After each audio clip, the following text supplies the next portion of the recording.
Yes.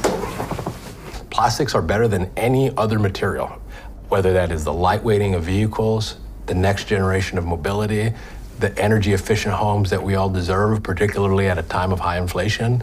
Those materials that make that happen will come from our industry.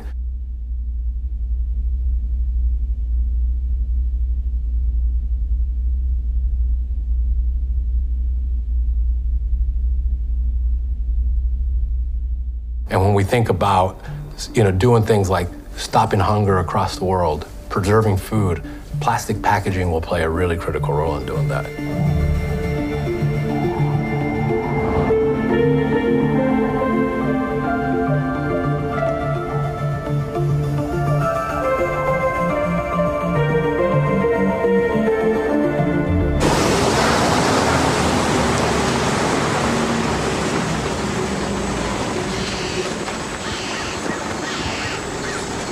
Poco más abajo.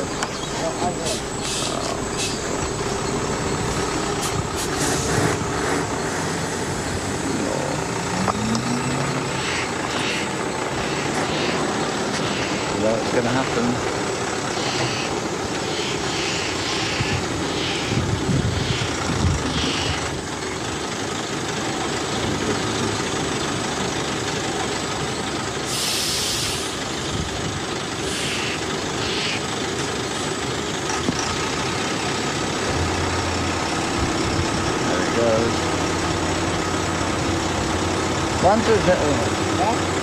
How many times a day?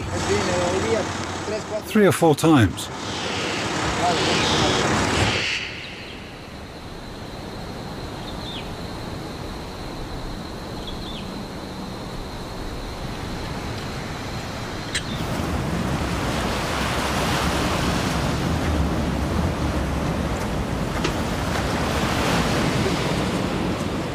The red bottle cap. Probably Coca-Cola, but they are the first items being eaten usually by wildlife. It's hard to tell, but it's a very attracting color for them.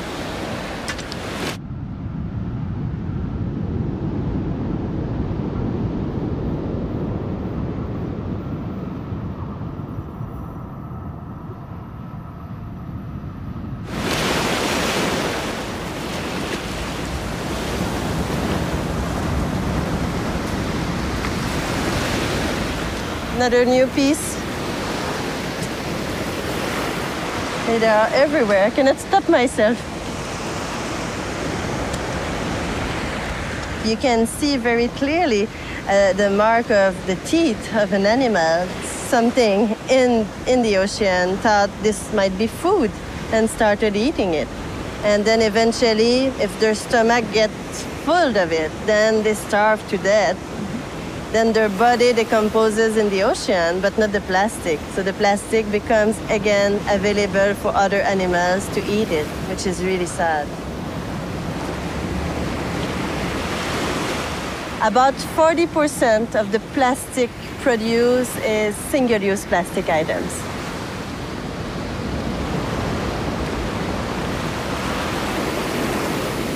Wow, this is like, there's a lot going on here. It's what happened, like we come here this morning, we look at the beach and we are like, wow, this is beautiful. And then you start walking and you look at the sand and you're like, oh my God, what are all of these colors? And they are actually microplastic. I'm just taking the very near surface, but keep in mind that if you dig, you'll find more of it. And the more it will dry, the more sun will go through it, and you'll see it's pretty much only microplastic at this stage.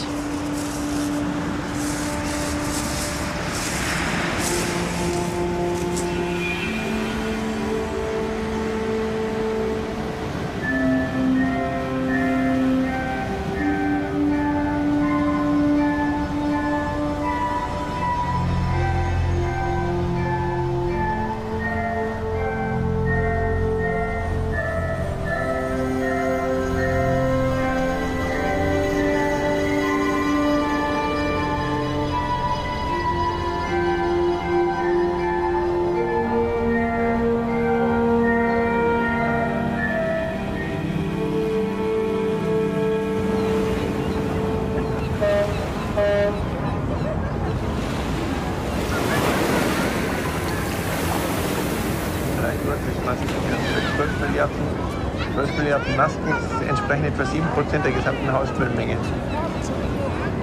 Wenn man sich die Elbe anschaut, die Hälfte von allem Mikroplastik. If you look at the Elbe River, half of all microplastics found in the Elbe are tire abrasion. I studied oysters with my students. There are about 1,500 pieces of plastic in each oyster. About half of that is tire abrasion. If we just eat enough oysters, we can solve the problem. That would be one way to get the plastic back out of the sea.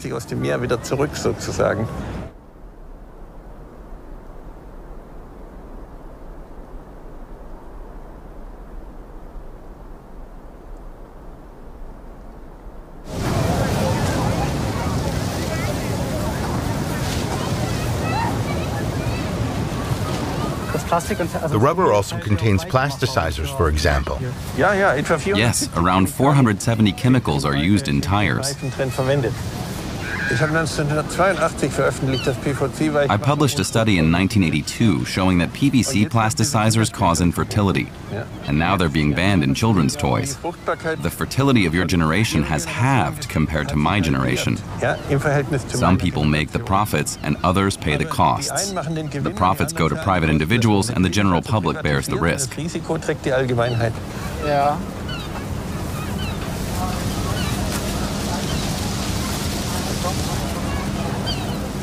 If plastic can be lost in the environment, then we have to somehow make it so it can be absorbed in biological cycles. I've calculated that 40 million flip-flops are lost worldwide every year. Not because people throw them away, but because they simply lose them. That's why they have to be made in such a way that they don't harm sharks. It's not about being for or against plastic. No, it's just stupid plastic. And are companies already starting to come around?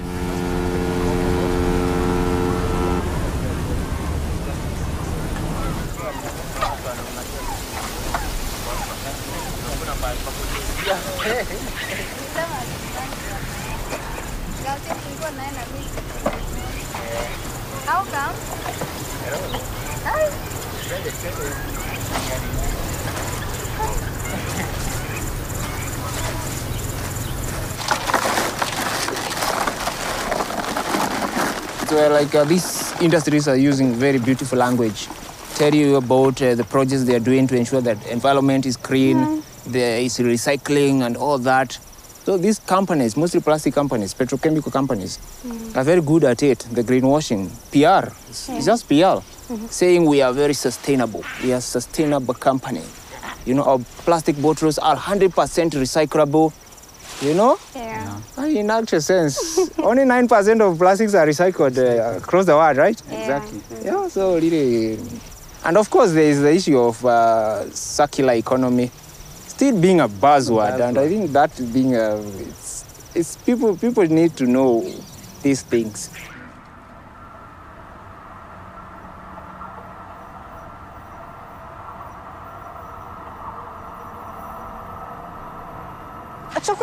Take a photo, it's eating trash.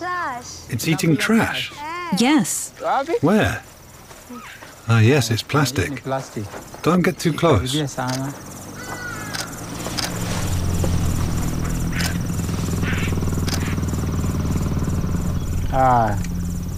Damn, it was eating plastic. Yeah. Yeah, yes. Oh. Hatuna maneno.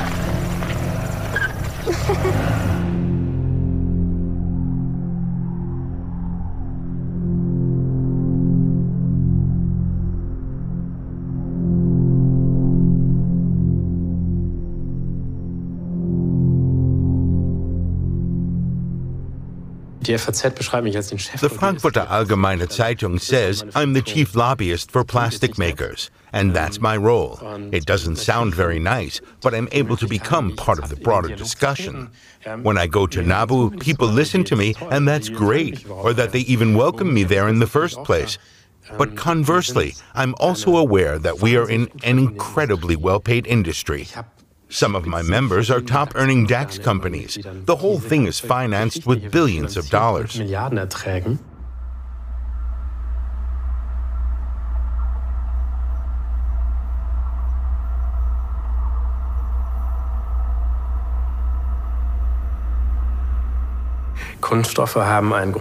Plastics have been incredibly successful. Over several decades, we have come to appreciate how efficient, easy to process, and attractive this material is. And it's being used more and more. We have a wonderful example of this, which we have seen clearly in recent years. These masks, as well as the containers and lids for the vaccines that protect us from COVID, are also made of plastic in most cases. This, for example, is woven plastic. But the biggest problem for me is still dumping. That should not happen. It is a problem that's been known for a long time, and none of the parties involved, neither politicians nor environmentalists nor manufacturers, have earned any accolades. All over the world, plastic waste is being dumped. It doesn't belong in the ground, and it doesn't even stay there. It ends up in the environment. For me, that is completely unacceptable. But there's no point in criticizing everything that's been done in the past. We have to come up with solutions today. I can understand that people might be skeptical that we have not done enough. And I empathize with those people. I understand that. In fact, our companies do too. But I think for us as an industry, we hear people loud and clear that waste in the environment is never acceptable. So, yes, you should have frustration at the lack of progress that has occurred in years past, but I would also ask your viewers to take a trust and verify approach. We are going to ask you to trust us, but at the same time, we would ask you to hold us accountable for the commitments we're making and the progress we're making, because it's going to be difficult, but we are on the right path to doing it.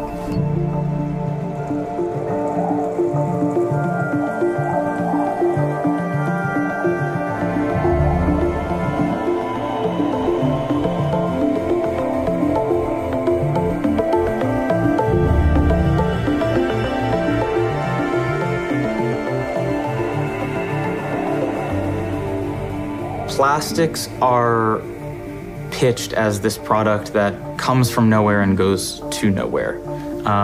It appears on a store shelf, and people have been told that as long as they put their plastics in the recycling bin, it's taken care of. And as we know, both of those could not be further from the truth.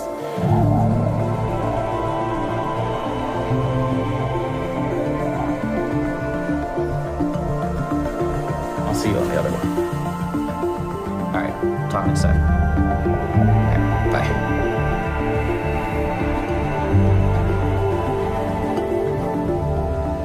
Prior to working on plastics, I had been working on climate and fossil fuel related issues. In particular, climate accountability, so what the major oil and gas companies knew about climate change and when, what Exxon and the American Petroleum Institute knew, back in the 50s and 60s. And that sort of led us to looking at the connections with plastic, because plastic is made from fossil fuels. And the plastics conversation had been, in many ways, a conversation about litter and marine debris. And we wanted to help widen the scope of the conversation to include the full life cycle of plastics and their fossil origins.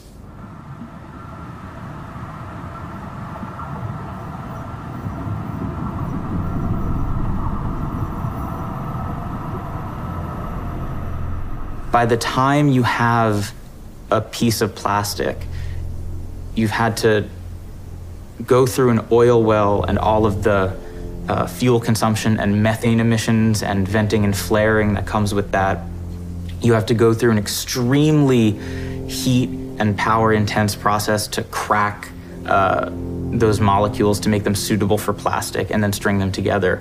But it's not just a material supply chain, the companies are the same.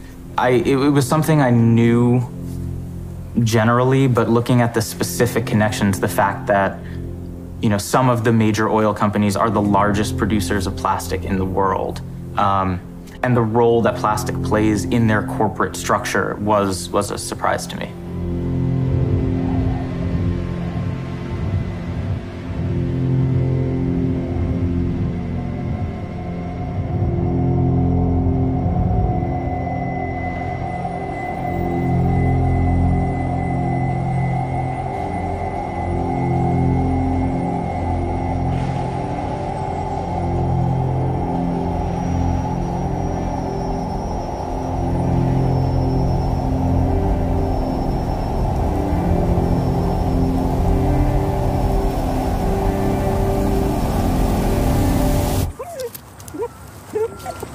All right, okay. Let me get the stuff out of the car to make sure y'all can have a seat. Oh, boy.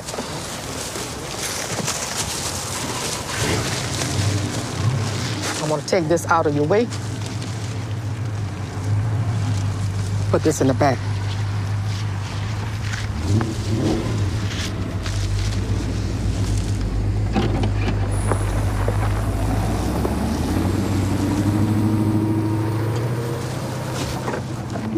Y'all see my little bumper sticker? Oh. What does it say on the bumper sticker? That's one of our books. It says, St. James is our home. No Formosa. That's our little bumper sticker. I want to put one on the window because I put it there and it's coming off. But my window is not clean. I have to wait until I clean it, then I'll put it right here. And after I clean it. So let me get my purse, then we can leave. And I want y'all to see my sign too. This one here says, Rise St. James. This one says, Rise St. James. Formosa, you are not welcome here. And what other ones we have? This one says we live on death row, no Formosa. And it's just like death row because if Formosa come here, we're not gonna live. The pollution would kill us.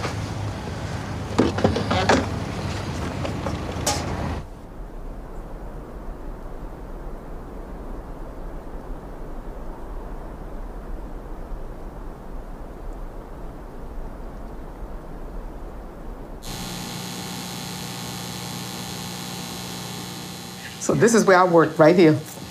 That's my laptop. And that's where I work from now on. What do you do every day? Like, what are you doing in this week? Oh, Lord, my calendar's full. Tomorrow, I'll be working, getting ready for the EPA tomorrow. So we'll be the one speaking to the administrator, the Environmental Protection Agency.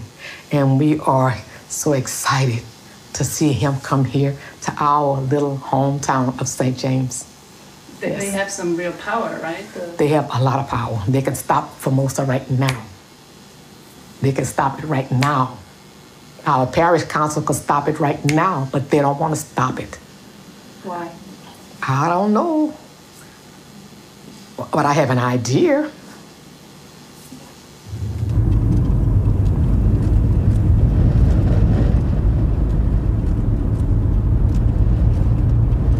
This is the first industry that came into St. James back in the late 60s, and this industry has expanded. Look how big it is. They bought all this land. All this was sugarcane land.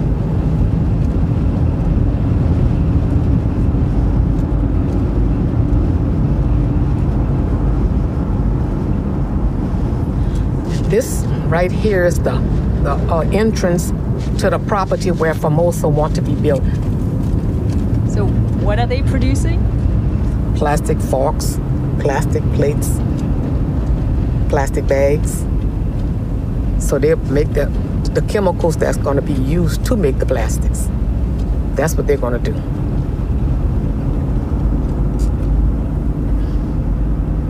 Look at all those tanks. Oh, let me tell you, Vincent.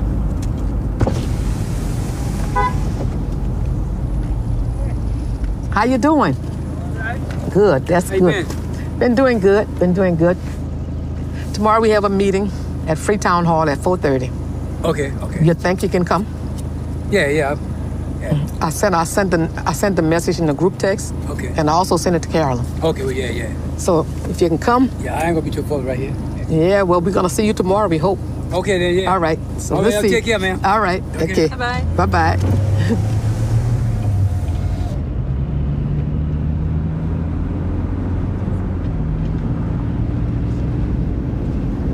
Yeah, so many people have died with cancer. So many people are sick with cancer. A lady that was living here, she died with cancer. The lady that was back there, she had colon cancer. And the man in the brick house, he died with cancer. He was outside mowing his lawn, and he fell to the ground. And then a few months later, he died. Found out he had cancer.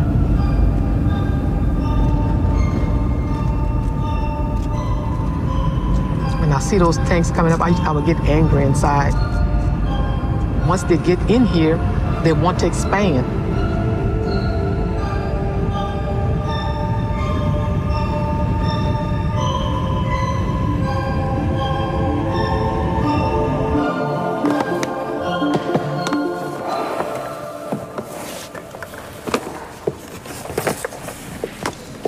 Hello. Hello, good afternoon. I'm from Plastics Europe, Germany. That's the Association of Plastics Manufacturers in Europe. Educational work has a long tradition among plastics manufacturers. We've been involved in educational work for around 40 years. We cooperate actively with the ministries of education, especially in Hesse. Primary school children ask a million questions. You know that better than I do, being on the front lines every day.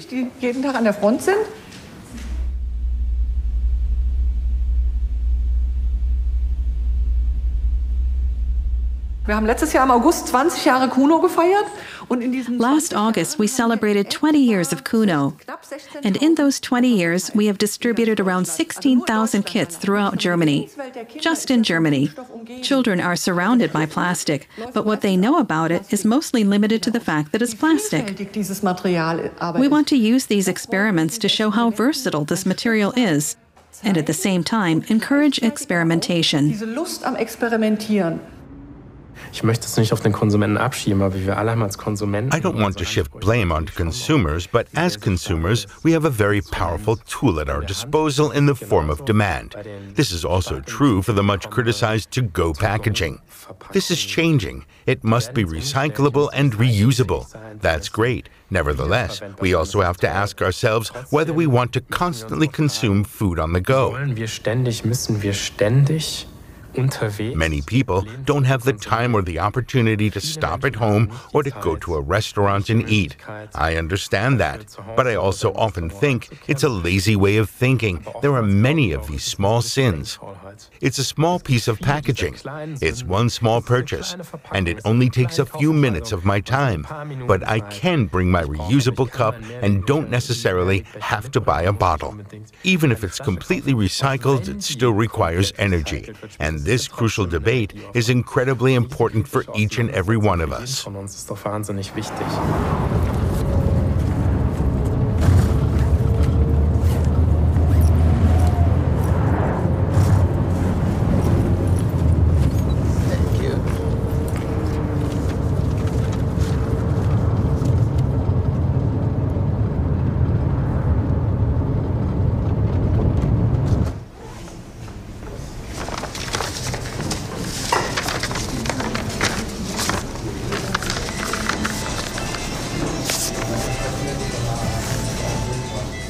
So today we are here to launch a report on PET.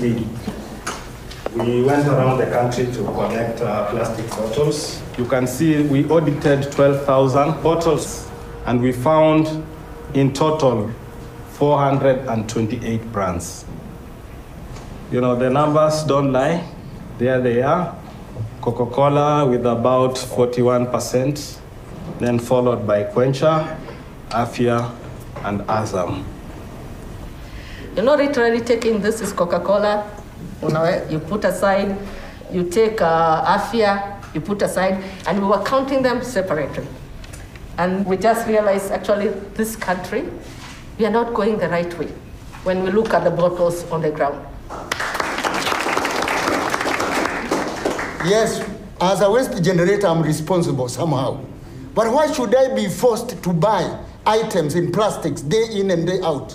When you're coming out of your supermarket, you are coming with hundreds and hundreds of plastic materials that you have absolutely no idea where to take them thereafter. Some of these items, you use them for 5 minutes only. They are making those bottles. You go to every market, you find them packed full. Everything is packed in plastic. And I'm praying that Kenyans will come at a point and boycott these items Let's start movements. Let's start sensitizing. Let's tell people, wake up. Hapana nunua kitu iko kwa plastic water bottle. They are not selling water, they are selling plastics. Plastic pollution is not a consumer's problem, rather a producer's problem. The plastic industry has been very efficient at perpetuating a fraud narrative, blaming the consumers for plastic pollution problem and running away from responsibility. If we are to effectively address the problem of plastic pollution, we must first acknowledge that it's those that produce it who should take full responsibility. It is a product of the petrochemical industry. We demand that these industries should redesign their products to have zero environmental impact. Thank you very much.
Let me put them in order first.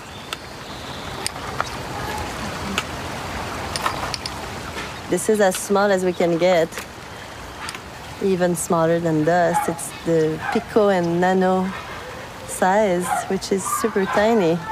Will we even breathe it in? Oh, we breathe it in all the time, unfortunately. And one of the reasons why we breathe plastic in is actually because of our clothes. So about 62% of the clothes that we wear is synthetic material. We can think of polyester, polypropylene, lycra, nylon. All the sport industries using a lot of synthetic materials to make their gears. And a lot of it, when we wear it, we shade all of this plastic. Like the small particles of your clothes are going and they fly and they end up in some rivers or ocean or underground. But if you think in terms of at your house, when you look through the window and it's very sunny, you can see some dust in the house. And we breathe this, we eat it, and we ingest it. And a lot of this dust is actually made out of fibers, microfibers. So it's in our organs, it's in our blood.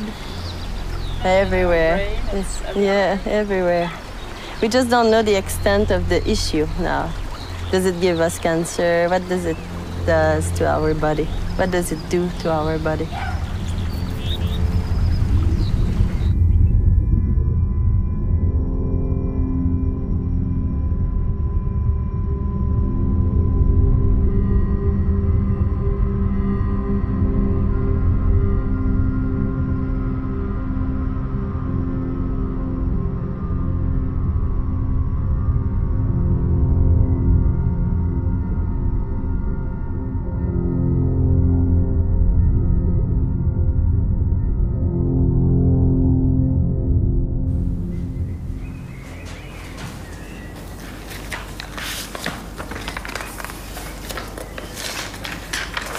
Das hier ist unser Museum Zukunft. This is our Museum of the Future, because we want to show what the future could look like, how we can transform 40 years of environmental debate into innovation, how to make things that are useful and less harmful. You'll find in total about 400 products here in these rooms that are made in such a way that they can be returned to the cycle, from cradle to cradle.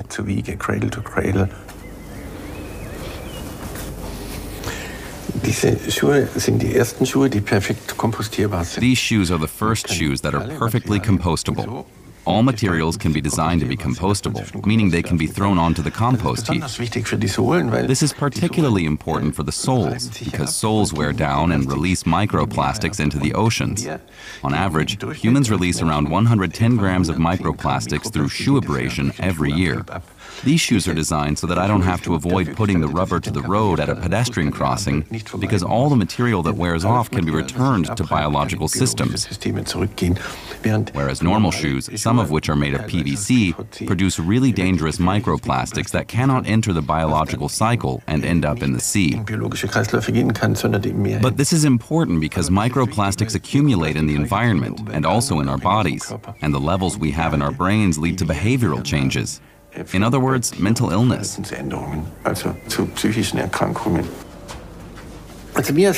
a complete mystery to me. How can someone manufacture shoes and not ask what happens to the abrasion? How can anyone manufacture something that wears out and not ask what happens to it? It's a mystery to me.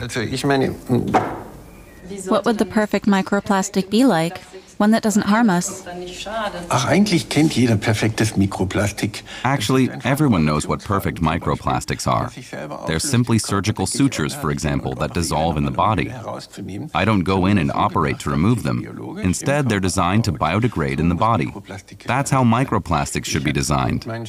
My students and I measured what happens when you put on a mask. When you wear it, you inhale a large number of microplastic particles. It was never made for us. That's because in China, they never had a discussion about the environment and health.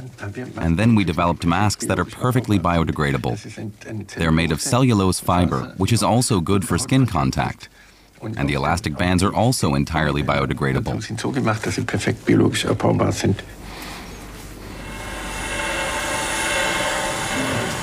Hello, haven't seen you in a while. Do you want to show us something? Exactly, I'd like to show you something. The raw material that goes into this plant is waste material that is produced during grain processing.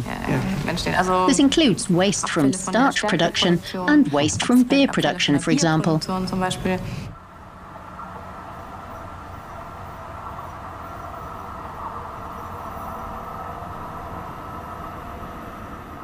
Und dann gehen die in unsere Anlage rein. And then it goes into our plant and comes out like this.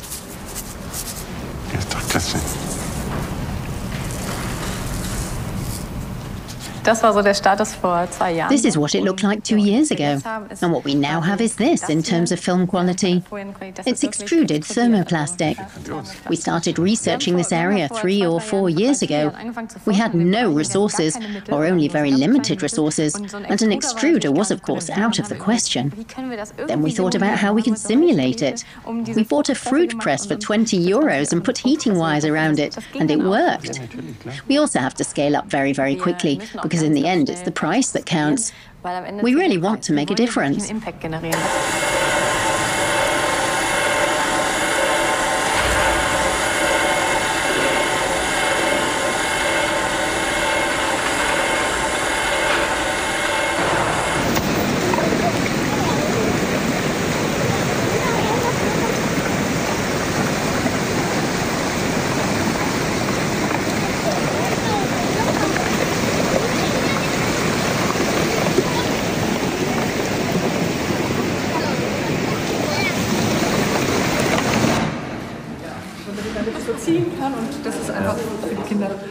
Will it get even firmer if I keep stirring, or will it stay like this? It hardens a little more. Exactly. It takes a little while, and then it becomes a little firmer. The children can also take it home with them in little film canisters or something similar. If you work with very young children, it may be a good idea to make double the amount. The mixing ratio remains the same, but just double the amount. Then it will be a little bigger. I still don't like it very much. I still find it a bit gross. But the children love it. You're welcome to touch it and see how it feels. A very important thing to know, materials do not disappear. And this is normal polyethylene film, which will take 400 years to decompose if I throw it out the window.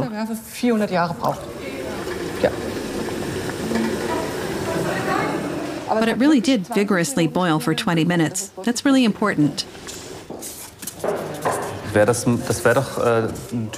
would be a typical product for the yellow trash can if you wanted to throw it away. If it's packaging, yellow is for packaging. Yes, exactly. A bicycle helmet does not belong in the yellow trash can. And if you remove what's on top of the styrofoam, then you can throw it in the yellow container? I see what you're getting at. It's sorted by type, but it doesn't belong in the yellow container. The license is just for packaging. And where would I dispose of a bicycle helmet? Black container. It gets incinerated. From that perspective. I'm with you. That's right, yes. Crazy. Break time. Coffee.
You know, the good thing about our industry is that we're leaders and we're innovators.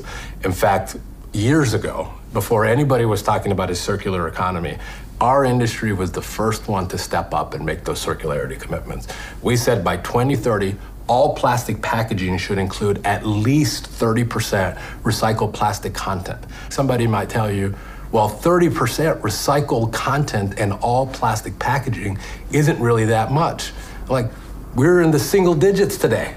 That is a really significant commitment. And to be really frank about that, about the only application where you use recycled plastic content is in a bottle. We're saying it needs to be in every piece of plastic packaging. So I would put our industry's work, their commitments, their innovation, and their leadership ahead of anyone because of those types of things that they're doing. I find it incredibly exciting that I now work for an industry that is very innovative and takes recycling very seriously. If we take chemical recycling as an example, our members at the European level have decided to jointly invest more than 7.4 billion euros in research over the next 10 years to advance chemical recycling processes.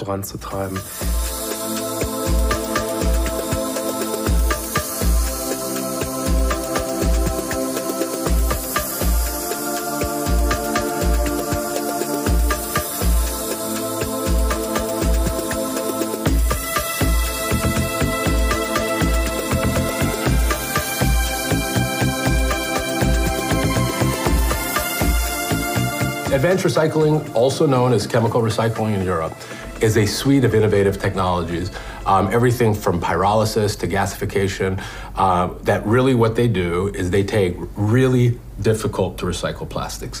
Think about the pouch that your almonds come in, the foam food container that keeps your food warm. Those are two examples of materials that are very difficult to recycle in a mechanical recycling process. In fact, most of them cannot be recycled through a mechanical recycling process. So when we think about everything that is essentially not a bottle, advanced recycling technologies take that material, it breaks it down to its basic building blocks. I have now been to a total of 26 universities. I've been to Rotterdam, Stanford, Harvard, Princeton, and MIT. When you think about chemical recycling, you have the disadvantage that plastics were never developed for recycling, which means you lose a lot of energy and material.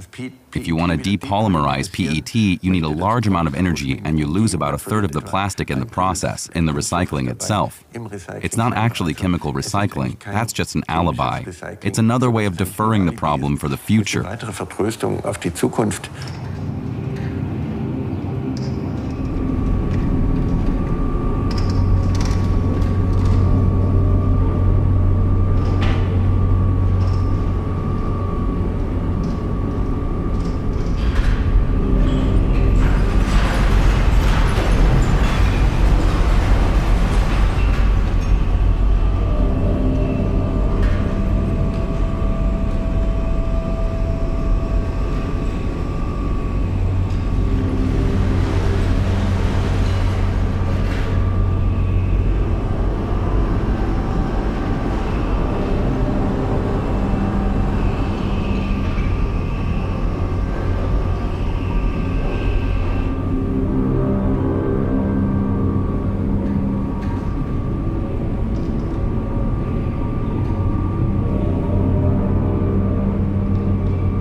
There's the beaver house.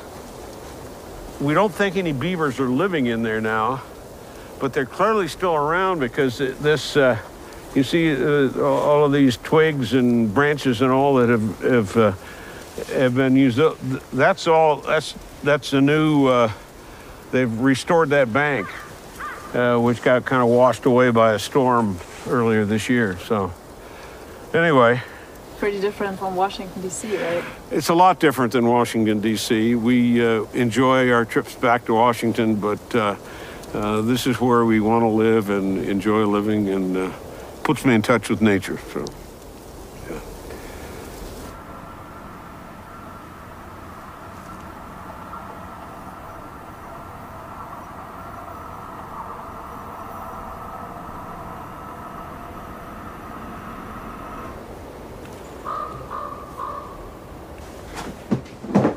I have no idea why these things are in here, but it's all I saved from my years at SBI, and so I looked through them. That's when I had hair. So, to the right there. So, anyway. What was your position? I was Vice President of Government Affairs, so I was the chief lobbyist for both state and federal, and we occasionally did local government, and I had a staff of people who reported to me, so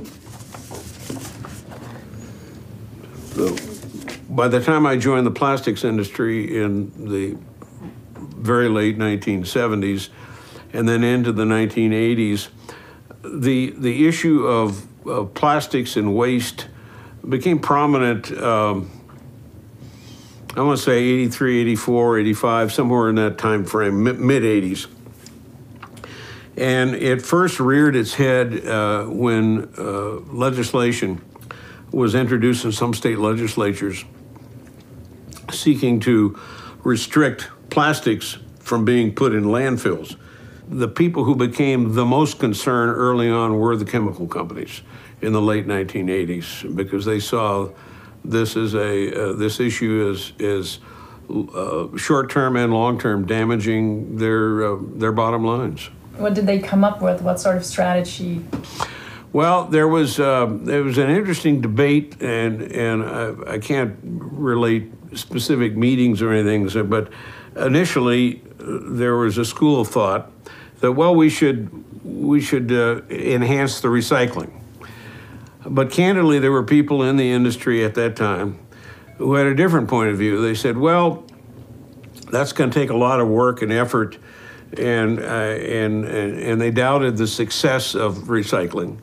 At the same time, because of the growing criticism of the industry, some of these executives said, well, we think we need a better communications program to tell our story. So they began to develop an advertising program.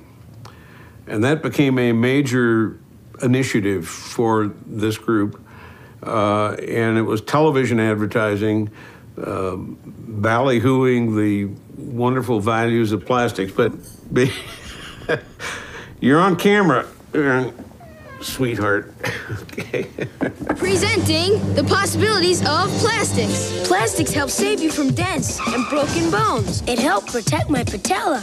They help save energy. Thin light plastics, fewer trucks, less gas. They help save you from being scrambled. They help save the soda. They help food stay fresher. Brussels sprouts? Plastics make it possible. Then, after these ads had run, they would do opinion polls of the public, and they would see that the overall impression and attitude toward plastics products generally improved when they ran these ads. So they would run them for a few weeks, and then they would stop. And when they weren't running, the needle on the public opinion poll would go down. Managing plastic waste is one of the most critical issues of our time. One only has to watch the news to realize that the issue around plastic waste is a worldwide issue. The time has come for the meaningful and global response with the scale and the seriousness to match the problem we face. I believe that having an opportunity to work with OEMs, waste management, plastics companies, chemical companies, as well as converters, collaboratively around a common goal is going to get this solved. The Alliance will be focused on infrastructure, innovation, education, and make the world a better place. I saw stuff like that 30 years ago on television. Makes you feel good that they're doing something, but they don't tell you what they're going to do. Zero. You come away with no information. All you come away with are impressions of earnest-speaking people speaking earnestly.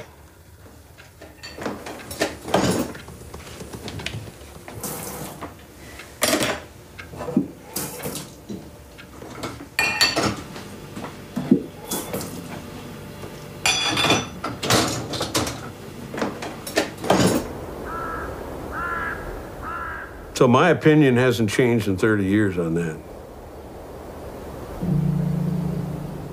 But I wasn't in a position to say, guys, you shouldn't do it this way, you should do it that way. I was a small peg in the system.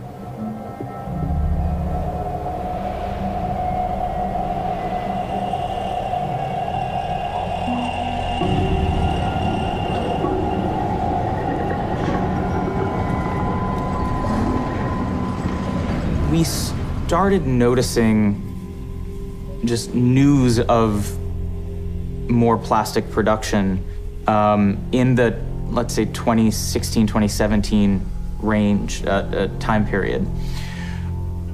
What we came to realize was the expansion in plastic production in the United States was a direct effect of the fracking boom that had happened a few years before.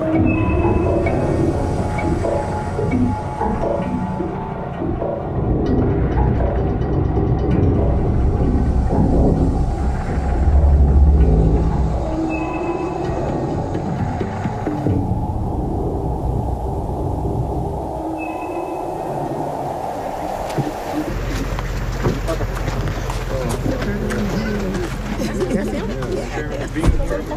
James.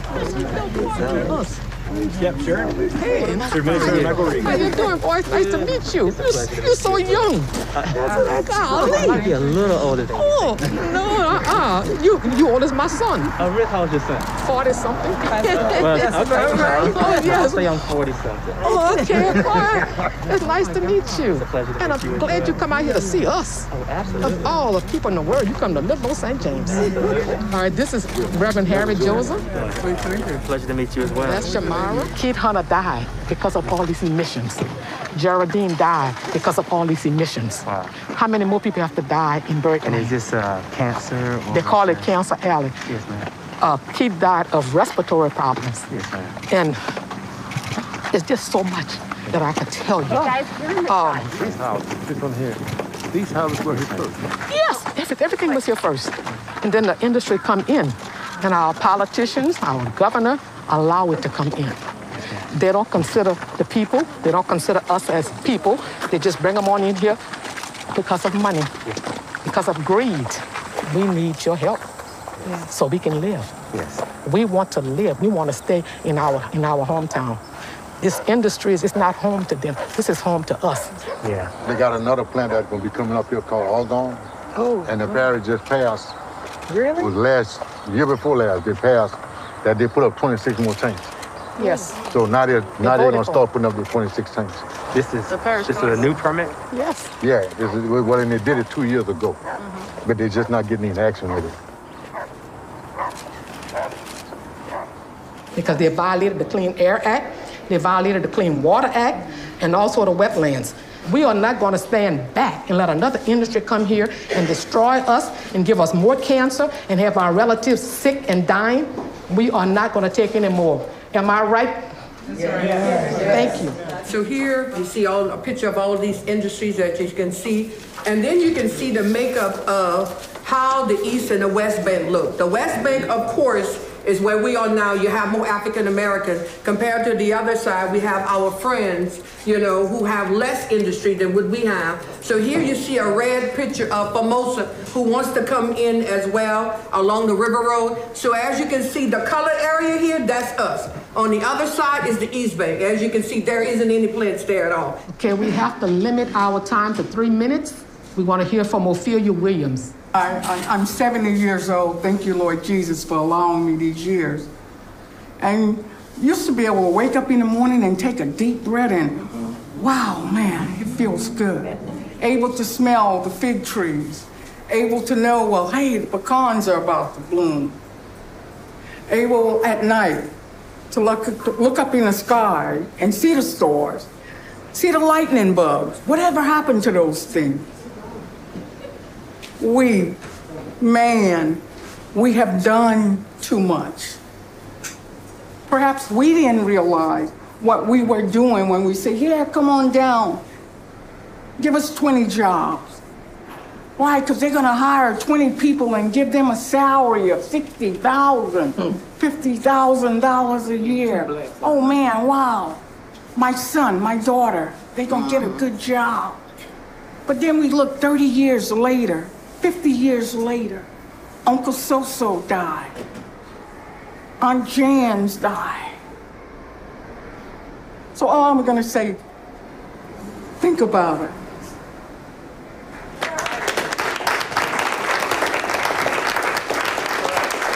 I know you're the director of the EPA and you're supposed to help protect us, and I hope that you're able to go back and tell President Biden that this is genocide. Our governor is allowing Formosa, he's all for Formosa to come in, so, and I need him to know he will never get my vote again. Because it's clear that he doesn't care about black people in St. James Parish. I know you got that right. And some of our other Democratic leaders here in St. James Parish, a lot of our public officials aren't saying a thing. And so we're counting on the federal government to help us. I'm here to let you know that we want to do a better job. We will do a better job. I think the president has made environmental justice and equity a centerpiece of this administration. It's a big part of what we're going to do at EPA. So I do thank all of you for sharing the personal stories. Thank you all. I really appreciate the time. I don't have a card. I had a card. I wonder if they can,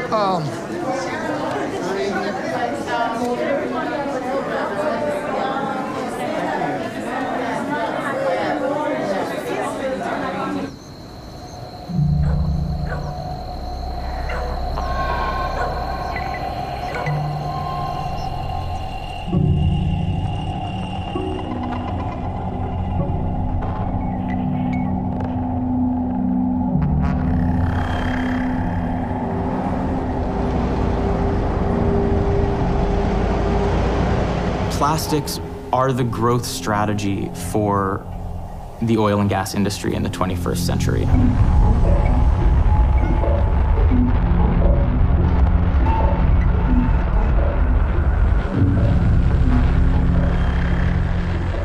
When you factor in the end of the use of gasoline for cars and changes in shipping and changes in power, what you see is a profound pivot by the industry to plastics as their source of demand and profit going forward. Well, look, I think the first reason there's a lot of investment and growth happening in the United States when it comes to plastic production is because we have an abundance of natural resources here in the United States that make that production cost effective. And I think, for us, it's not just good business, but it's also good for the environment. Plastics are better than any other material. And so the reason I think you continue to see those investments is because of those reasons. Currently, for the next few years until 2030, we expect a continuous growth rate of 3.4 to around 4% per year, depending on what you include in the calculation and how you calculate it. That puts us at around 40% in 10 years? A significant increase, yes.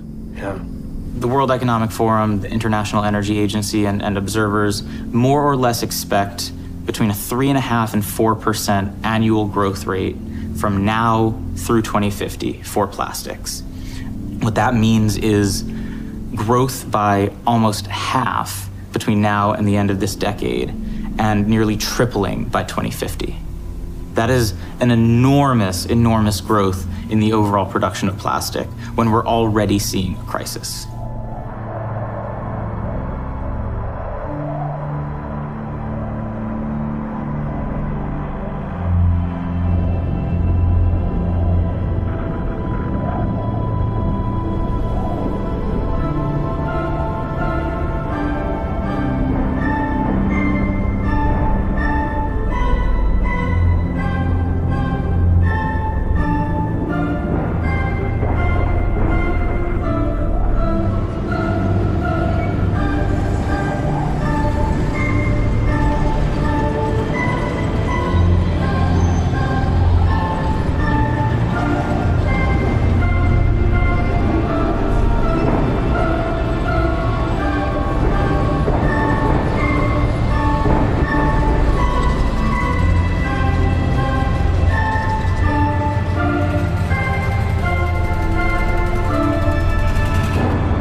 More than almost any other industry, plastics is an industry where the supply drives the demand and not the other way around, particularly with single-use packaging. You can think about this in your own life if you've ever tried to reduce your plastic consumption or even be conscious of it. By the time you show up in the store, most of those decisions are already made for you. The system has put plastic on the shelves that individuals often can't avoid. And the fact that we're seeing the industry expand its productive capacity enormously, even as there's a global backlash to plastic, just means that they are going to be looking for new markets for all of that new plastic, as they've been doing for decades. Look, yeah, like, I didn't ask for that.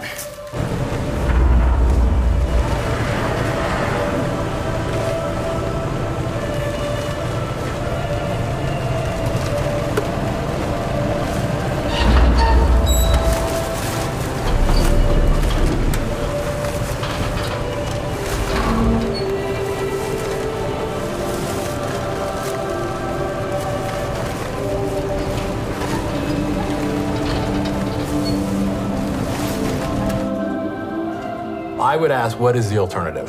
So, okay, let's eliminate plastic plates. That's not going to stop waste from going into the environment. We will transition from having a plastic waste crisis to having a paper crisis, or an aluminum crisis, or a glass crisis, because all of these materials will end up in the environment because of the lack of waste management capacity.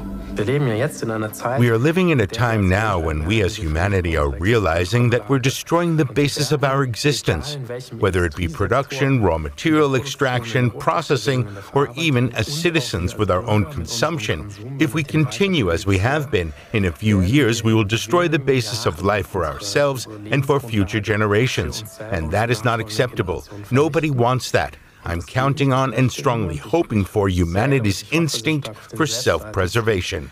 And that has something to do with political leadership, but it also has something to do with both the society and the economy's willingness to change.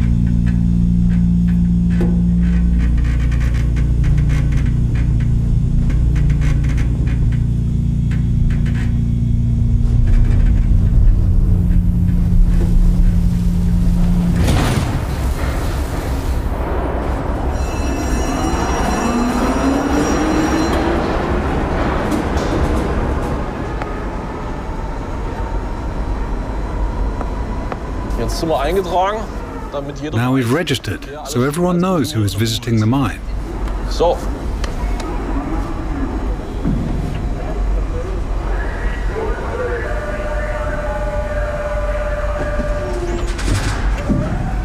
Mr. Schneider, what's in there? The big bags contain filter dust from waste incineration plants. The filter dust includes lots of heavy metals, but also dioxins and furans. They are produced during incineration. These chemicals are created by the high temperatures. They aren't produced during normal incineration, during low-temperature incineration. But plastic is a significant factor in the formation of these dioxins and furans. How often do you have to empty the filter at the waste incineration plant? The large incinerators receive about 3 to 4 trucks per day, which amounts to about 100 tons of pure filter dust. The filter dust output is quite high.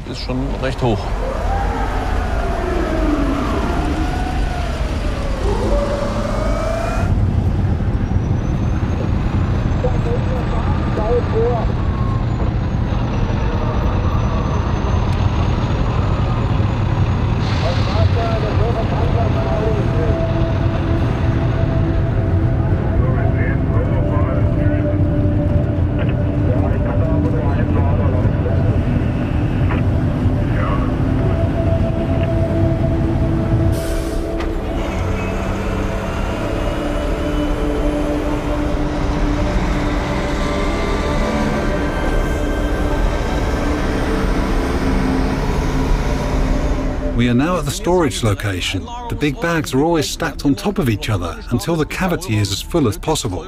Always 3 rows on top of one another, and then the remaining holes are filled with fine salt, so that it's completely integrated into the mountainside. Why aren't they stored above ground? The filter dust has such a high proportion of pollutants that it cannot be stored in an above-ground landfill. That's why it can only be disposed of here in the salt rock. For eternity. For eternity.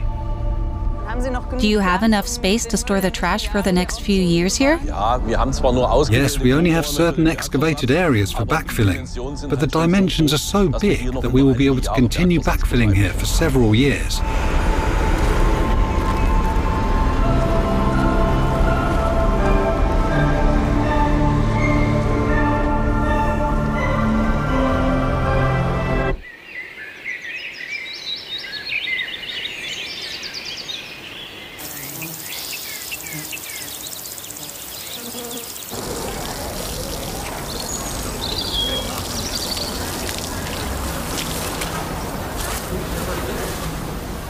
In terms of plastic production, those who manufacture plastics do not actually pay mineral oil tax. You pay tax on heating, you pay tax on fuel. It's completely absurd. That is why the general public has effectively subsidized the current plastics industry. And it just doesn't make sense, because plastics are destroying nature and endangering our health.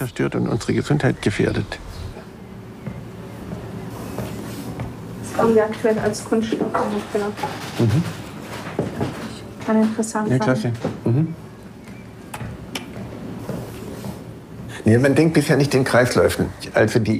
We don't think in terms of cycles. Things that wear out, like shoe soles, brake pads, and car tires, need to be made in such a way that they're biologically useful. They need to be able to be absorbed in biological systems. Things like insulation or a desk chair would be made to be technically useful. Then there would be no more waste and no more plastic problem. Things could be designed differently, but that would require a different business model. Business models where you only sell the customer the use and not the product itself. For example, at BMW, we saw that over 180 different types of plastic are used. You could manufacture this BMW with 5 types of plastic if you didn't always use the cheapest ones. In the end, there's nothing you can do with them. If you were to sell the service of driving the car, the manufacturer could produce a car with less than 10 types of plastic, and then it would be worthwhile to get these types of plastic back.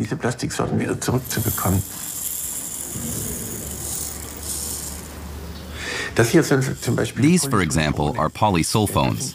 These are plastics that can be melted down 500 times and used again for the same purpose. Not for park benches and noise barriers, but for exactly the same use. They have a completely stable form. They're even flame retardant. They don't burn and can be reused endlessly for the same purpose. But they're still not the ideal plastic because they're made from petroleum.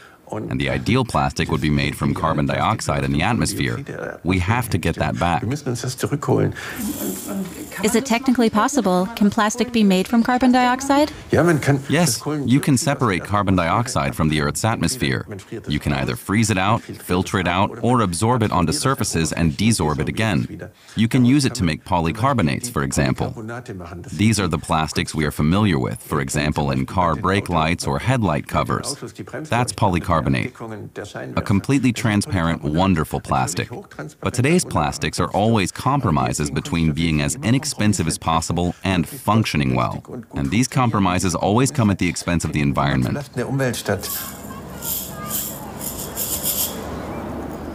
When I ask someone here on campus, would you like to help make plastic bottles 3% lighter? They say, no thanks. But when I tell them we're now making plastic from carbon dioxide in the Earth's atmosphere, I immediately get 150 applications, because young people want to be part of a positive project, not just making a little less filth.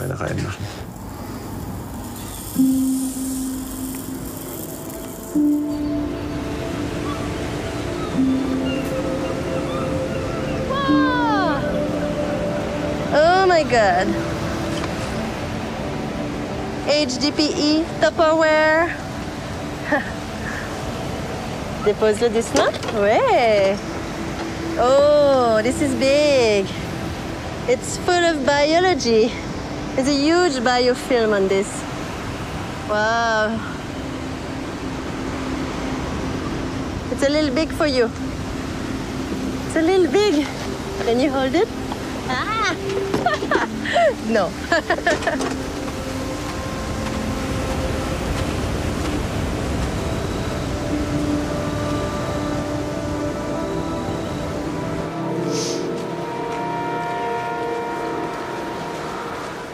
May of 2014, we learned that Dominion Energy, which is the principal supplier of electricity in Virginia, that they were going to build what they came to be called the Atlantic Coast Pipeline. Yeah, well, we can walk down here. Yeah, this is still technically our property. So what did you guys do to fight the pipeline? Oh, we monitored the activities every step of the way. Every time they applied for a permit from Fish and Wildlife Service, the U.S. Forest Service, the Park Service, whoever it was, we challenged it in court, and we won many cases, and this delayed the project and eventually led to the companies deciding that it wasn't worth continuing to fight.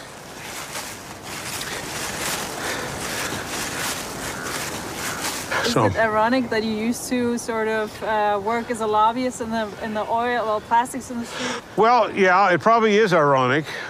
On the other hand, it was an advantage in that I understood the psychology of the industry and how they thought. And I kept telling my colleagues, I said, you can't give up because these guys don't give up, number one. Number two, and we talked about this earlier in the context of recycling, they have this sense of invincibility that, well, if we need to, we'll just spend more money, or we'll buy you out, or whatever, And so my message to my colleagues is, don't give up, keep fighting, be relentless, and indeed that paid off.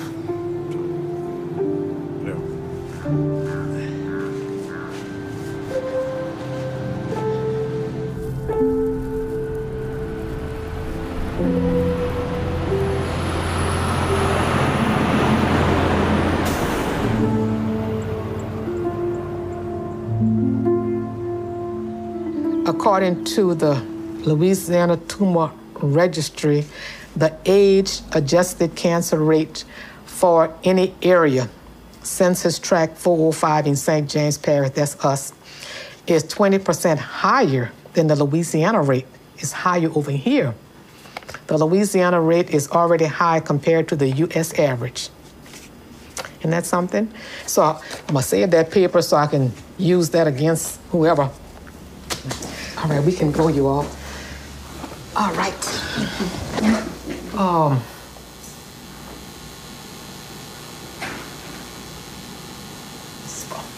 Can I sit down for 1 minute? This is the President of the United States' wife. How are you? How's your work? Can you read it out loud? All right. How are you doing? How is your work at Rise St. James? I wonder how your daughter's discernment is going. I will look forward to when I visit proudly wear a Rise St. James t-shirt in the streets of New York City. Oh. This means you met Mrs. Biden, or you're gonna meet her? Going to meet her. Going to meet her. Oh, I can't wait. I can't wait to meet with Mrs. Biden. Oh boy, this is wonderful. This is wonderful. Okay, well, we better get on our way. Yeah. Oh boy, this is so nice. I want to make sure I save this number. I saw it on my phone. I see it. Hello from New York. It's Maya. Okay, so we can go. Yeah. Oh boy, this is a wonderful day. This is a beautiful day.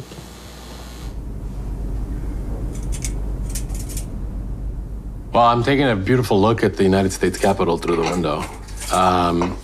I worked in that building a long time ago, one of the greatest places in the United States. What did you do in there? I worked for Congress. My first job out of college was working for Congress. I worked for a member of Congress from my home state. One time I even had the privilege of watching the State of the Union with her, the State of the Union delivered by the president at the time in that building. So there are a lot of buildings in this town that have a lot of history. Everybody always says, I want to go to the White House, I want to go to the monument. There's nothing more special in the world than that building. That building is awesome. I recently made a statement to the Frankfurter newspaper that I'm not losing any sleep over a straw. Then there are people who call and say, that's the boldest statement I've seen from an association representative so far. But I also got calls from two people who were angry and said, are you crazy? Why are you saying that? But that's just an opinion. How did you respond? Because it's the truth.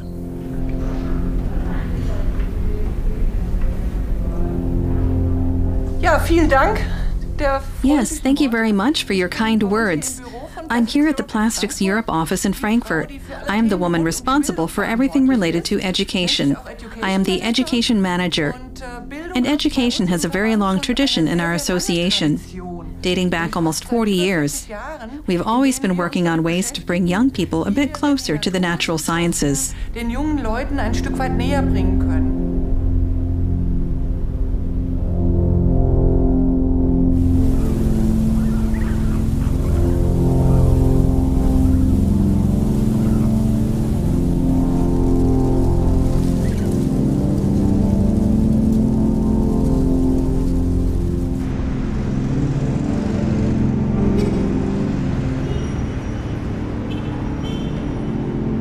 Companies and governments are moving away from fossil fuel for transport industry because they feel it is time, people move to clean energy.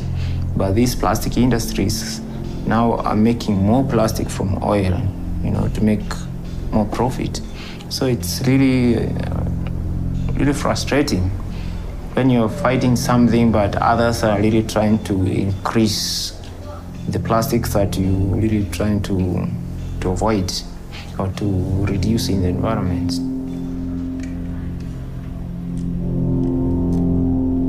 Manufacturers should be taken to court. The government should be taken to court by us. They cannot push us, the consumers, that Sasa now we should be responsible for the mess that they are creating for us because of greed. This problem of waste, let me tell you, Naiwa, you underline this, it will not be solved by recycling. It's not possible. Even in Europe, even in Europe, it's not possible. It is only possible in producing less plastic material. Enough is enough. Plastic ban must come today. If not today, yesterday. Single-use plastics.